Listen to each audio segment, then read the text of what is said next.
Bismillahirrahmanirrahim. Assalamu alaikum viewers. I'm your host M Hali with another edition of Defense and Diplomacy. Global warming and a number of other issues are making sure that the world is likely to be facing an acute shortage of water.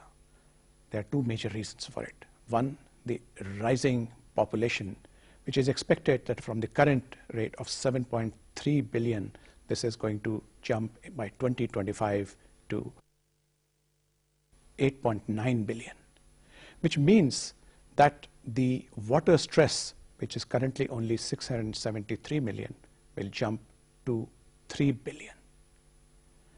That means that the potential casus belli for future conflicts is going to be water.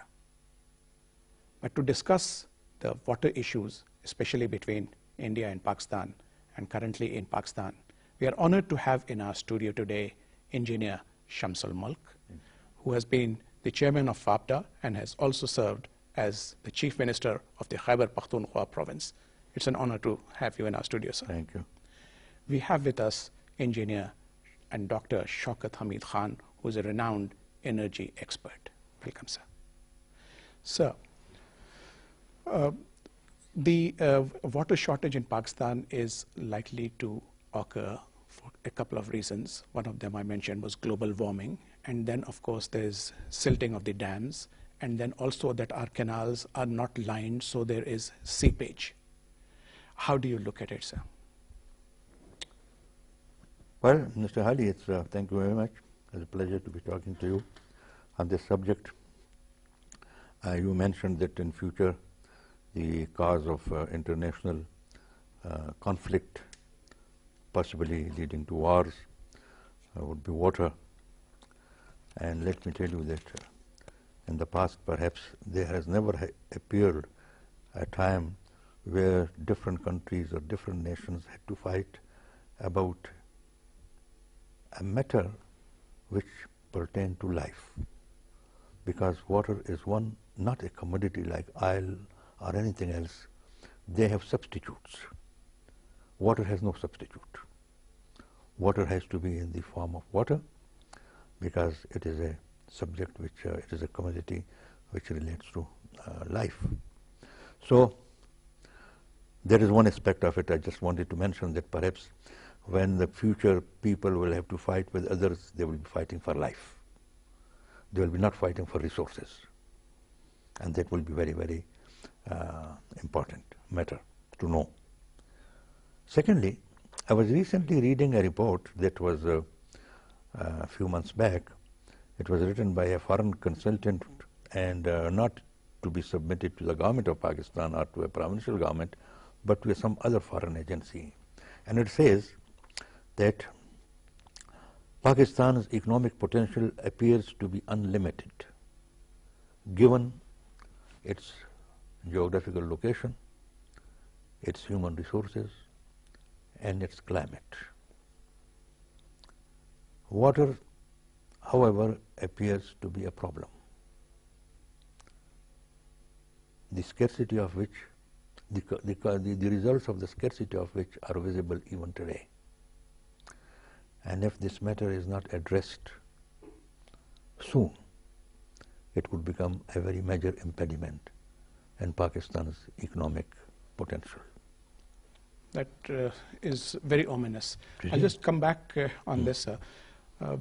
Dr. Shaukat Hameed Khan, you are an energy expert, and of course one of the major uses of water is creating energy. The figures state that Pakistan has a capacity of producing 100,000 megawatt of electricity, hydroelectricity. Probably less. This is a figure I found. Still a big number, very but big number. Yeah. We are utilizing only 6% of it. How do you think, sir, we can enhance this? Hydropower will play a very crucial role, and we have a lot of potential sites.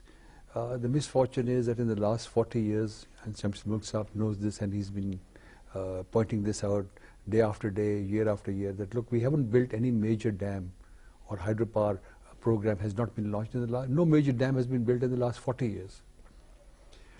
India, for example, is building something like 60 small and big dams on their part of the river, and even probably encroaching on our waters.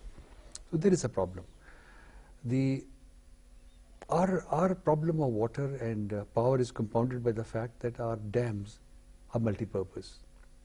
They're meant to store water for food, for flood mitigation, to prevent that, and also for electricity generation. I was looking at the numbers of the last 10, 12 years. The average hydroelectric actual production of hydroelectric power has barely exceeded 51 to 54%. Because the primary purpose is basically food, agriculture, and flood mitigation. You mentioned the global warming.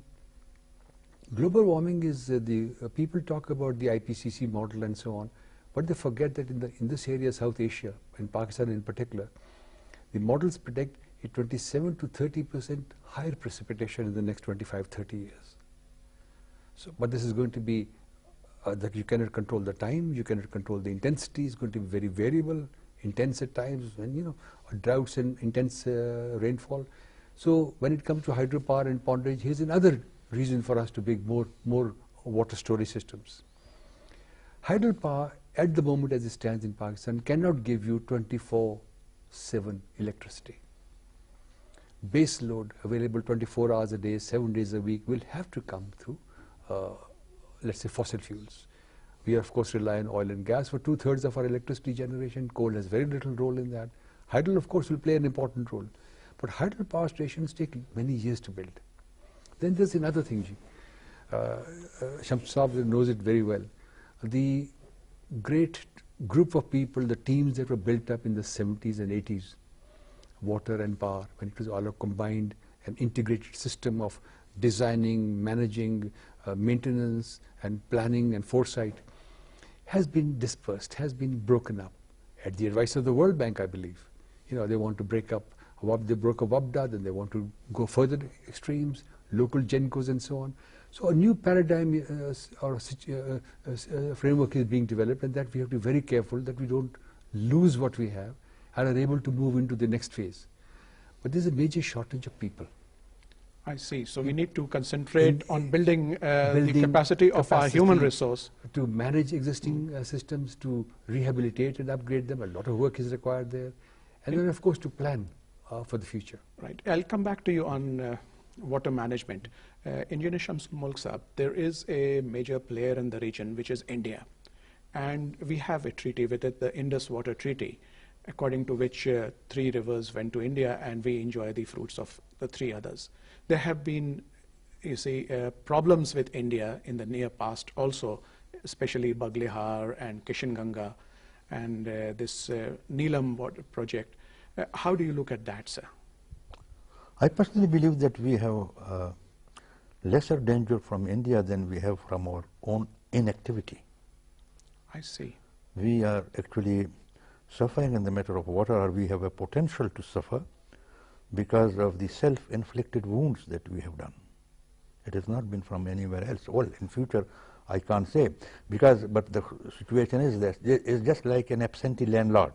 Absentee landlord, when his land is there and he is absent, then everybody comes along and he tries to occupy it. You see, because the absentee landlord, this is what we have tried to do with our water. As Dr. Shaukat says, that for the past 40 years we have not built a major dam, and in fact I still remember one day in WAPDA when the Minister for Water Resources, China, was sitting in front of me, and he said, Mr. Chairman, I, as a friend of Pakistan, I wish you had moved your people, your equipment and your expertise when you finished up Tarbela to another dam on that great river.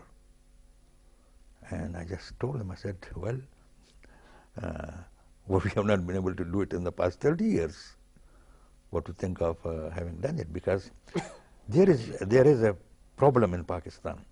Among our political structure and a political governance structure, they find it, I don't know, more worthy of their time to to fight with provinces, among the provinces about the water, rather than trying to do something about creating surpluses. They're trying to share shortages, which is an impossible task. But they have an option, how to create surpluses and then share the surpluses. That is what has not been done in Pakistan. And that is not being done because I fear that maybe there is a lobby in Pakistan which is more interested in creating disharmony between the provinces rather than a harmony. Unfortunately. Engineer Shamsul Mulk is of the opinion that many of these problems are self-created. Absolutely. And that comes back to what you were trying to say, sir, our aim towards better management of our water resources. So how would you... Raji, I'd like to just little add maybe and ask a question, Shamsul Mulk sir. I understand that our storage of the annual, we have one river basin, Indus Basin, the rivers that we have, whatever comes in, precipitation, the melting of the snows, and the underground aquifers. But the storage of water that we have is only about 9% of the annual flow in the Indus Basin. The world average is 40%. That's a major deficit. Major deficit. That's nearly a factor of 4 or 5.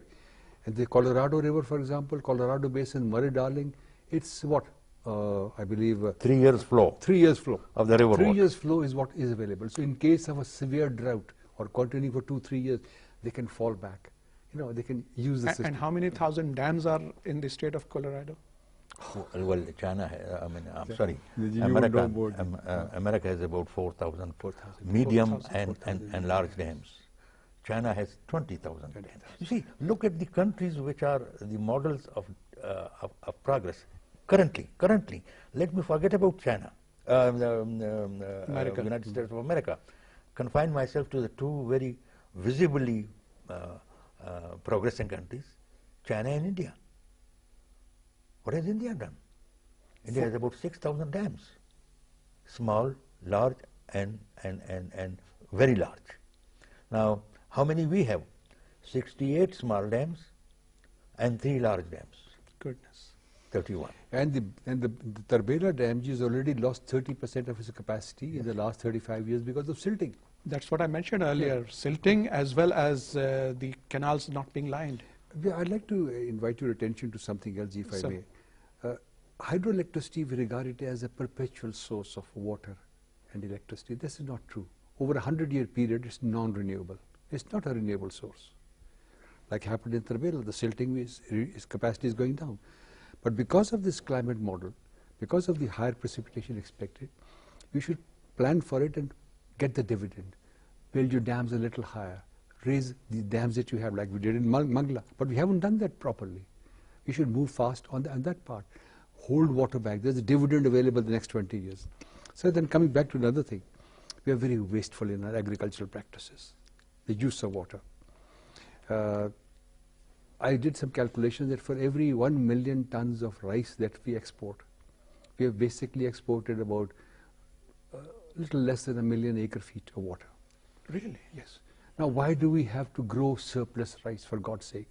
We should have a zoning programs, areas which input, output, the whole water budget, and allow, these crops are allowed. So you don't take water away from the system. We are reaching the stage where systems are not sustainable, ecologically, environmentally, in terms of resources. You mentioned population growth, 7.3 billion people in the world at the moment. When I was born, I was 1.3 billionth in the human population. It's gone up now. It's really rising steeply, 8.9 by 2020. Exactly. And there's a limited amount of water, the limited amount of land, usable land, arable land. And sir, I believe that about 11% of water, so gross overuse of water, is total disaster area. In spite of this salinity waterlogging programs, the water table is very high. I mean, 11% of our arable land, the water table is about 10 feet below the ground. Right. Engineer Shamsul Mulk, I would like to draw your attention to a news item which appeared in one of the local dailies about the Indian Supreme Court asking for a project to be authorized for linking of various rivers. And I believe this is talking about 2 different components. One, the Himalayan component, which contains 14 rivers, and the peninsular component, which contains about 16 rivers. Is it of any concern to us? I don't believe it would be, because this is a very old project of India. You see, they have a shortage of water in the south and partly in the west, and they have well, so-called surpluses in the north, extreme north, like Ganges. And I think this has been an old dream of the water professionals of India, that they should have this interlinking. You see, interlinking is just learning the same, or doing the same thing which Pakistan did. As a part of the Indus Water Treaty. The Link Canal project. And even much before that, when we had, because traditionally we have always been recognizing the fact that our western rivers have surpluses and our eastern rivers have shortages. That is why in Bias and Sutlej and Ravi, these three rivers, which we call the eastern tributaries.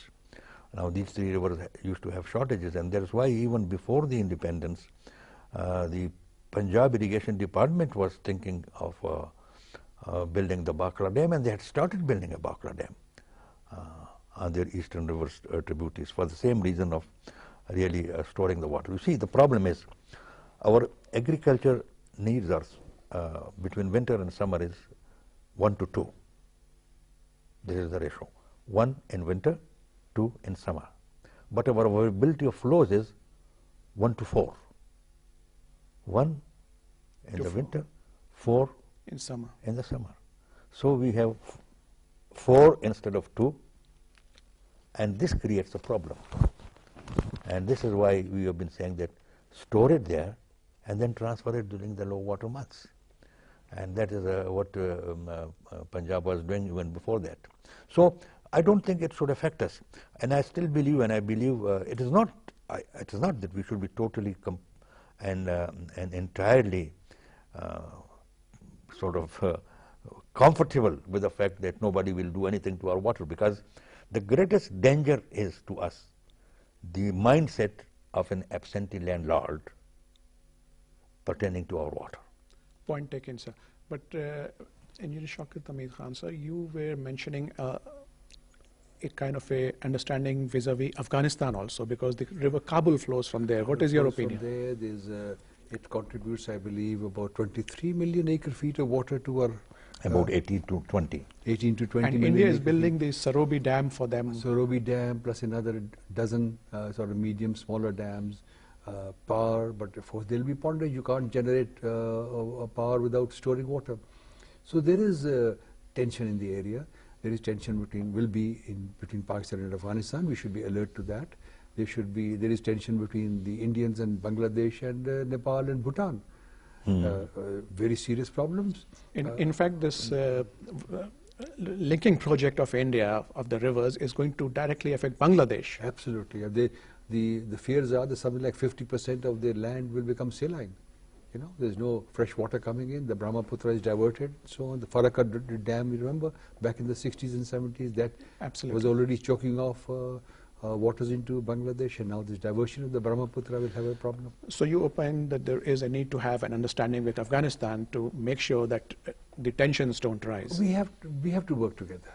Right. You see, for example, I believe the Kabul River, the biggest inflow into the Kabul is from our Panchkora, which is we call the Chitral River. Chitral River, also from our water.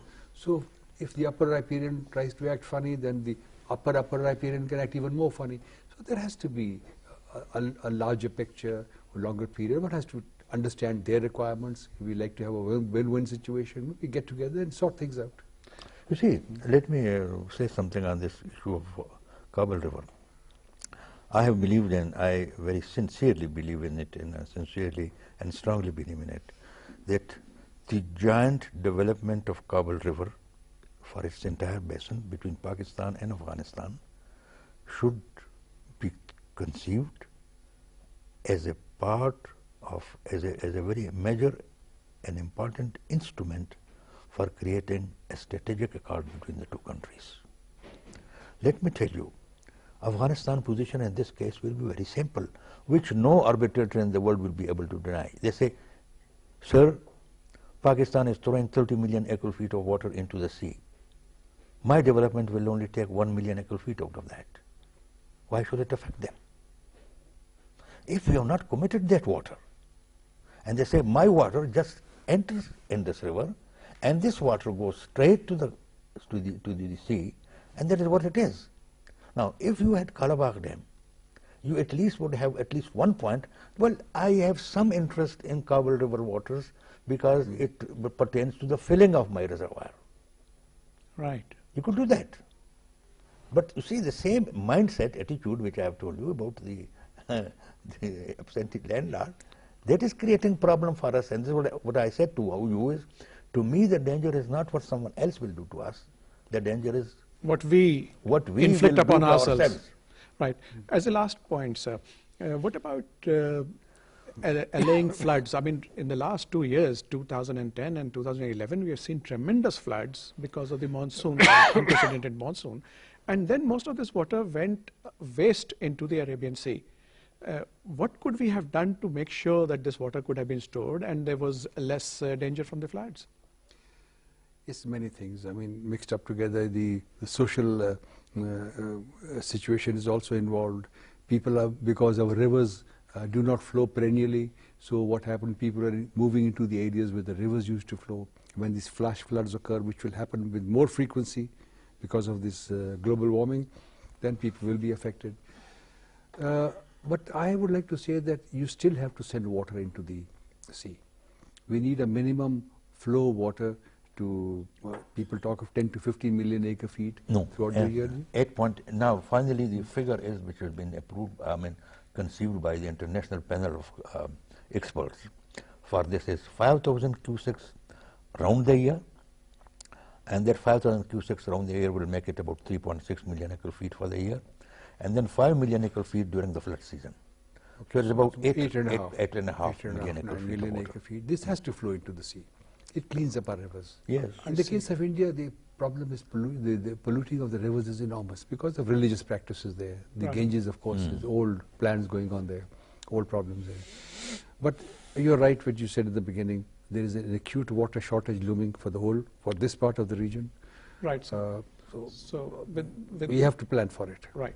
So with that, viewers, we come to the end of this program. This is a never-ending topic, but one which is very close to our interest because, as both our panelists pointed out, that water is a source of life. It is not just a source of energy or it has any substitutes, because we need water not only for drinking purposes, but for hygiene and for many of our daily needs. So unless we secure and preserve as well as manage this very, very precious resource, we are heading for a serious trouble.